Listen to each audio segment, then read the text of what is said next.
السلام عليكم ورحمة الله وبركاته.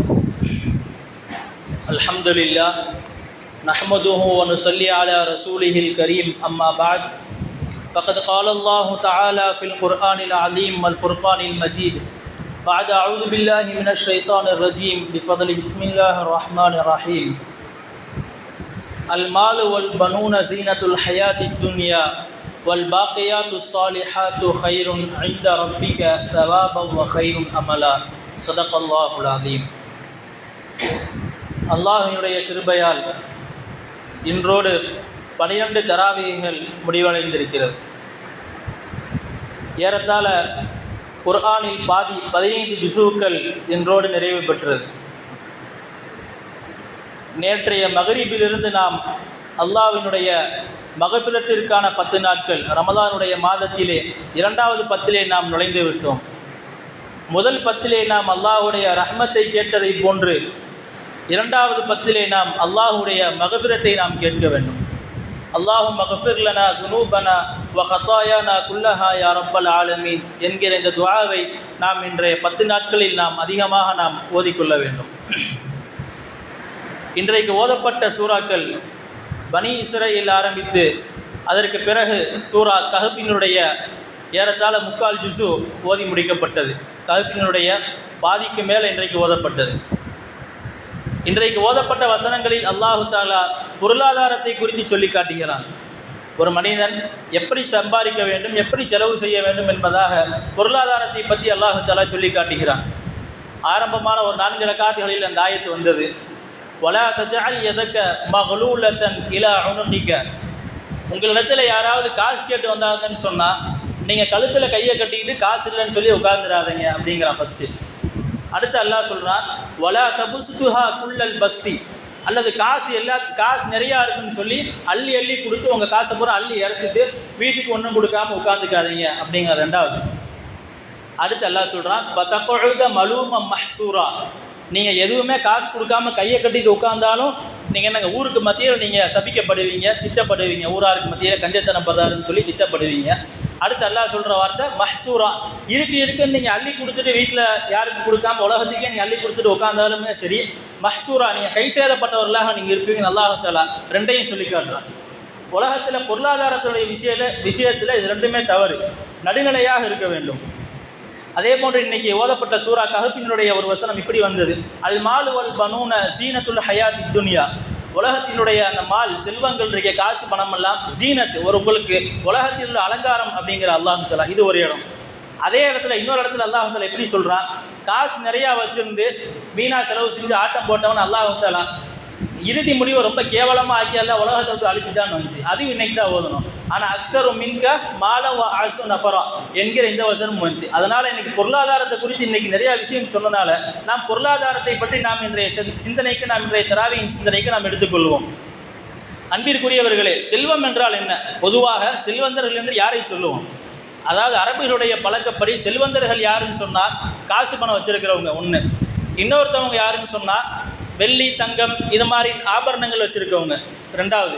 3வது உள்ளவங்க கால்நடைகள் வச்சுருக்கவங்க. அன்றைய காலத்தில் கால்நடைகள் இருக்க ஒட்டகம், குதிரை இது போன்ற கால்நடைகள் யாருக்கு இருக்கோ அவங்க தான் செல்வந்தர்கள்.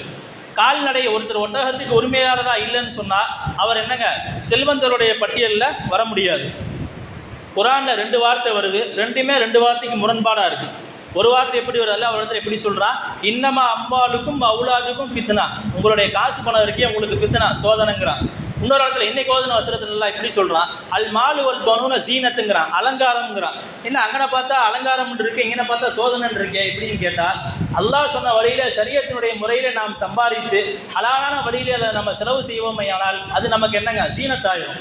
அதுவே ஹலாமான வழியில் நாம் சம்பாதித்து ஷரியத்திற்கு மாற்றமான வழியில் நாம் செலவு செஞ்சுட்டு இருந்தோம்னு சொன்னால் அதுவே நமக்கு என்னங்க மிகப்பெரிய ஒரு ஃபித்னா, ஒரு சோதனையாக மாறிடும். பொதுவாக அதாவது நம்ம சம்பாதிக்கிற விஷயத்துலையும் சரி, செலவு செய்கிற விஷயத்துலையும் சரி, குர்ஆனில் ஒரு 6 வழிமுறை அல்லாஹ் தஆலா சொல்லி காட்டுறான். 6 வழிபாடுகள், ஒரு கைடு மாதிரி நமக்கு அல்லாஹ் தஆலா 6 குறிப்புகளை சொல்கிறான். அதில் முதல் குறிப்பு என்னென்னா, ஹலாலான வழியில் சம்பாதிக்கணும், ஹராமானதை சாப்பிடக்கூடாது. ஒருத்தர் அநியாயமான முறையில் ஏதாவது ஒன்று சாப்பிட்டாருன்னு சொன்னால் குர்ஆனுடைய பார்வையிலும் ஹதீஸுடைய பார்வையிலும் இன்னமா யகுலூன ஃபீ புத்தூனிஹிம் நாரா, அவர் தங்களுடைய வயிற்றில் என்னங்க நரக நெருப்பை சாப்பிட்றாரு. இது முதல் வகை. ரெண்டாவது ஒரு வழிகாட்டுதல் அல்லாஹ் சொல்கிறது என்னென்னா, காசு கையில் இருக்குன்னு சொல்லிட்டு நம்ம என்னங்க வீண் விரயமாக செலவு செய்யக்கூடாது. வலா துஸ்ரிப்புங்கிற வார்த்தை எல்லாம் பயன்படுத்தலாம். வீண் விரயம் செய்யாதீர்கள். தேவைக்கு செலவு செய்யலாம், தேவையை மீறி வீண் விரயமாக என்னங்க செலவு செய்யக்கூடாது. இது ரெண்டாவது வகை. மூணாவது வகை அல்லாஹ் சொல்கிறான், அல் இன்ஃபாக்கு ஃபில் மால் ஃபீ சபீலில்லாஹ். அல்லாஹ்வுடைய பாதையில் என்னங்க காசு பணத்தை அதிகமாக செலவு செய்யணும். மற்ற இடத்துலலாம் கணக்கு பார்க்குற மாதிரி அல்லாஹ் இடத்துல கணக்கு பார்க்காம செலவு செய்யணும் அல்லாஹ்வுடைய பாதையில். இது மூணாவது வகை. நாலாவது வகை அல்லாஹ் சொல்கிறான், லா துஅத்து சுஃபஹா அம்வாலக்கும். உங்களுடைய என்னங்க மடையர்களிடத்தில், முட்டாள்களிடத்தில் உங்களுடைய பணத்தை நீங்கள் கொடுக்காதீங்கன்றான். சுஃபஹான்னு சொன்னால் மடையர்கள்னு அர்த்தம். மடையர்களிடத்தில் காசை எப்படி செலவழிக்கிறதுனே தெரில, ஒருத்தர் மடையத்தனமாக இருக்காருன்னு சொன்னால் அவர்கிட்ட உங்களுடைய பணத்தை நீங்கள் கொடுக்காதீங்கிறான். இது நாலாவது வகை. அஞ்சாவது வகை என்ன சொல்கிறான்னா, அநியாயமாக என்னங்க ஒரு எத்தீமூரை நீங்கள் பொருட்களை நீங்கள் வீண் விரயமாக நீங்கள் உண்ணாதீர்கள் அப்படிங்கிறான். வலா தக்குழு அம்மாலல் எத்தாமா, எத்தீம்களுடைய பொது சொத்துக்களை பைத்துல் மாலிலேருந்து நீங்கள் அதிலிருந்து சாப்பிடாதீங்க அப்படிங்கிறான். இதுவெல்லாம் எப்படின்னா நமக்கு அல்லாஹ் தஆலா பொருளை சம்பாதிக்கிறதுலையும் செலவு செய்கிறதுலையும் அல்லாஹ் சொல்கிற வழிமுறை.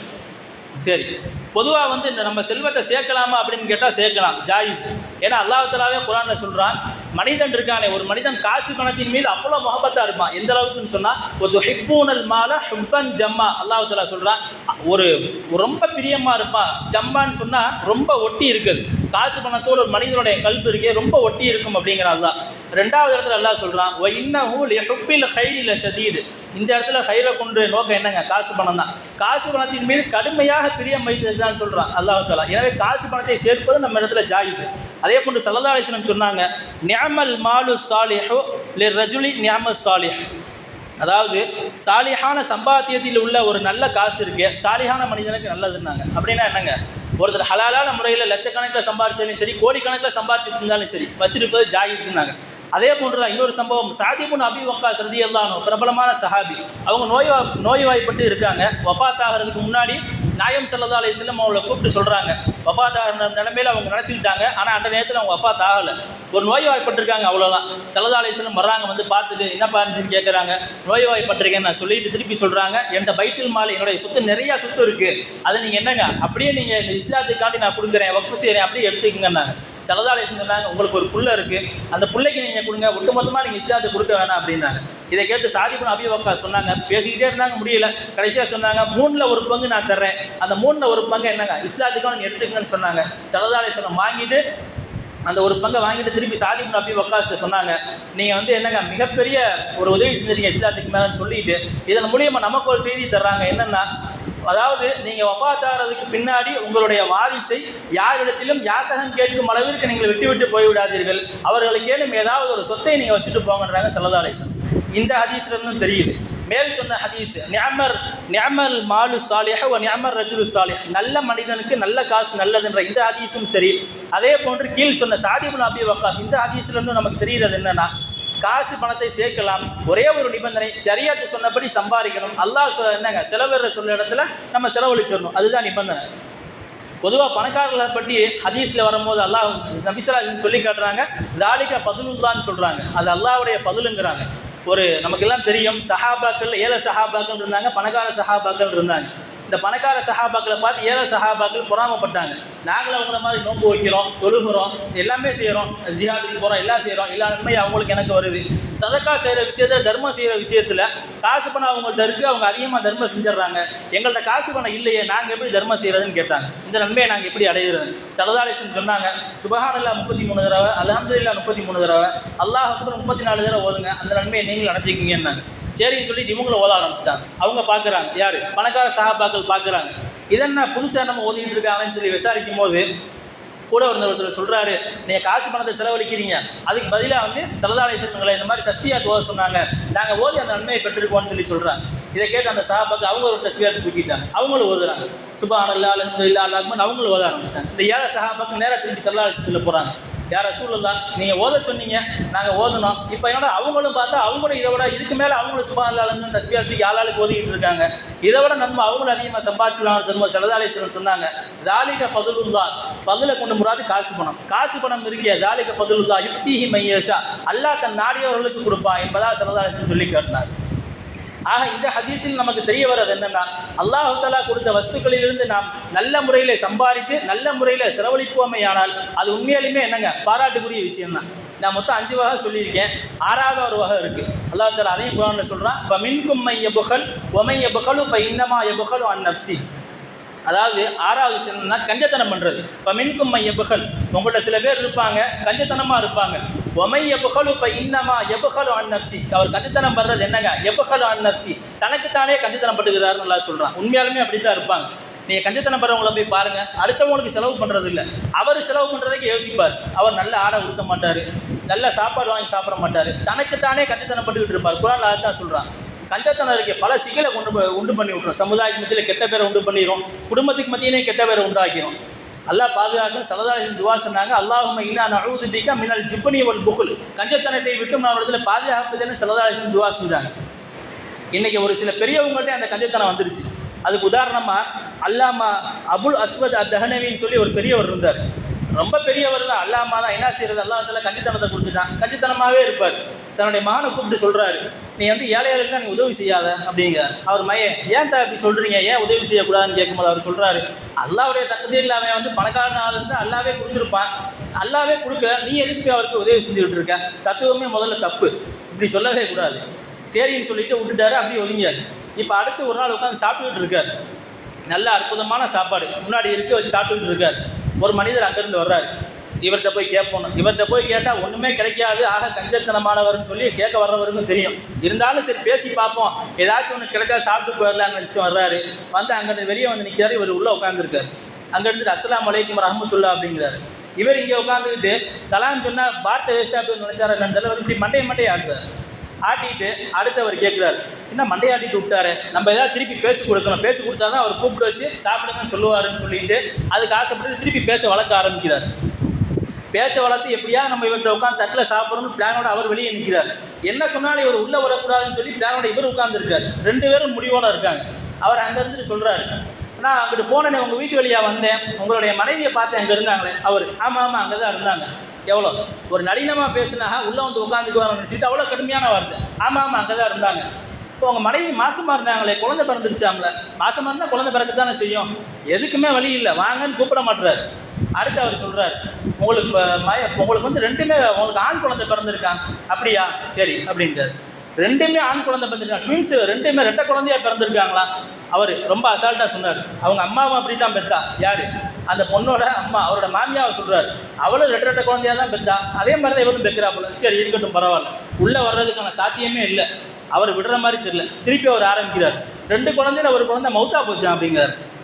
2 குழந்தை இருந்தால் கஷ்டம் தான், பால் கொடுக்குறதுலாம் சிரமமாக இருக்கும், 1 குழந்தை நல்லது தான் போட்டோம் அப்படிங்கிறார். அடுத்து உடனே மாதிரி தெரியல. திருப்பி அவர் கேட்குறாரு, ஒரு குழந்தை தான் மௌத்தா போச்சு, அதுக்கடுத்து இன்னொரு குழந்தை 2 குழந்தையும் சேர்ந்து மௌத்தா போச்சான்.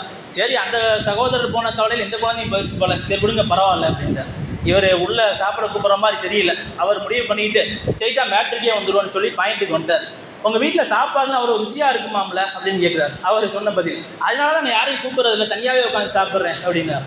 அவரை தான் அஸ்ஸலாமு அலைக்கும் வரஹ்மத்துல்லாஹ்னு சொல்லிட்டு கிளம்பி போயிட்டார்.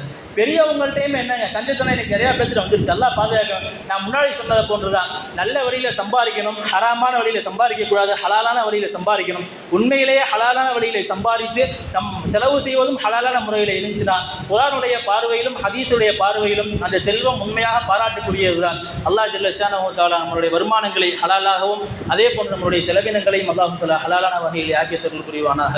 ஆமீன். வாஹிர் தஅவானா அல்ஹம்துலில்லாஹி ரப்பில் ஆலமீன். அஸ்ஸலாமு அலைக்கும். الحمد لله رب العالمين. اللهم صل على سيدنا محمد وعلى آل سيدنا محمد وبارك وسلم. اللهم أنت السلام ومنك السلام، تبارك يا ذا الجلال والإكرام. اللهم اغفر لنا ذنوبنا وخطايانا كلها يا رب العالمين. جزا الله عنها محمدا عنها وأهله صلى الله عليه وسلم. ربنا آتنا في الدنيا حسنة وفي الآخرة حسنة وقنا عذاب النار. وصلى الله تعالى وسلم على خير خلقه سيدنا محمد وآله وأصحابه أجمعين، والحمد لله رب العالمين. صلى الله على محمد الله عليه وسلم. صلى الله على محمد صلى الله عليه وسلم. صلى الله على محمد يا ربي صل عليه وسلم.